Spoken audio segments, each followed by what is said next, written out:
Ġesu iwettaq ġest profetiku fil-bitħa tat-Tempju ta' Ġerusalem. Imma x'sens għandu dan il-ġest ta' Ġesu? Inselmilkom u nistedinkom għal 171 riflessjoni 3 minuti mal-Patri.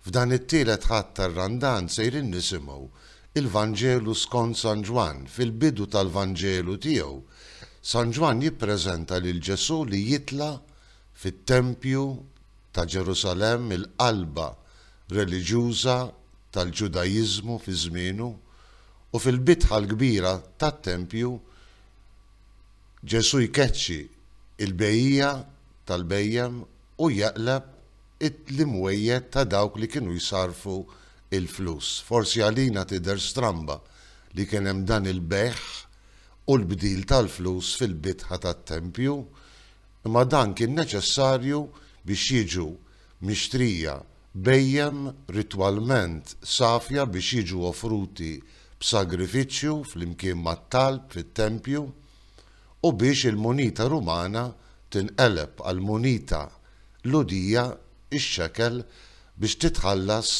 it-taxxa tat-Tempju li kull raġel ludi kien obbligat li jħallas kull sena. Għaliex Ġesu jagħmel dan il-ġest profetiku?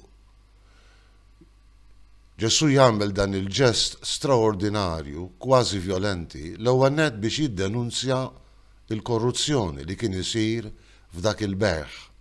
U t-tieni nett Ġesu rid juri illi il-fidi ludija marbuta mal-għażiż Tempju ta' Ġerusalem kienet waslet biex tintemm fix-xejn. Meta jiġi mistoqsi għaliex jagħmel dan il-ġest violenti imma profetiku fl-istess ħin, Ġesu jwieġeb ħottu dan it-Tempju u f'3 ijiem nerġa' nibnieh. L-Evanġelista jfakkarna li kien qed jitkellem mit-Tempju tal-ġisem tiegħu.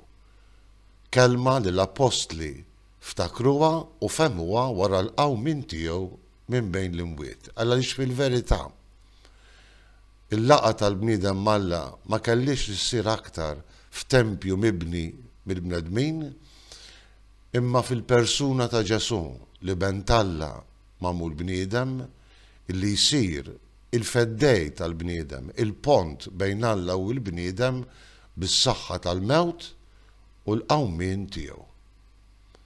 Kull min jixtieq jagħmel esperjenza vera ta' Alla irid ta' bil-fors jgħaddi fuq dan il-pont li huwa Ġesu, jingħaqad mal-persuna tal-imgħallem. Ġesu kellu jagħmel ġest profetiku ieħor fuq il-Kalvarju. Bi vjolenza ġismu jiġi maqtul biex iqum minn bejn l-imwiet. Imma biex isir verament għalina il-post fejn niltaqgħu ma' Alla. Dan huwa s-sens tal-ġest profetiku illi jagħmel Ġesu. Inselmilkom u l-mulej jagħtikom is-sliem tiegħu.